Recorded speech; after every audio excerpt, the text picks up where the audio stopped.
My name's John Schaap. This is the machinery we have. We're retiring. We asked Big Iron to take care of us here, and this is my son Dave, and he is helping me because he's in charge of everything because I'm getting too old for everything.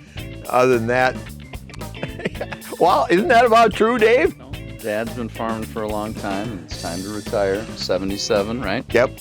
And just helping out here for transitioning into retirement. So it's an exciting time for Mom and Dad. We've had a great run, and we're very excited. We're excited about this sale. Everything has been shedded since I've owned it. I do not allow machinery to sit outside. It deteriorates too fast. So that's why I've got basically 3 shops on my farm. 2 of them are heated.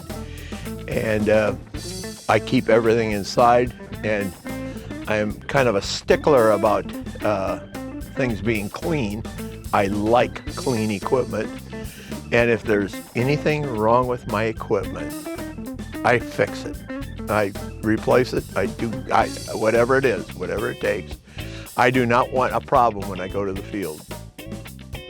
We have a great love for our family, and this is just another step in our life, and it has to happen. So this is the time we're going to do it.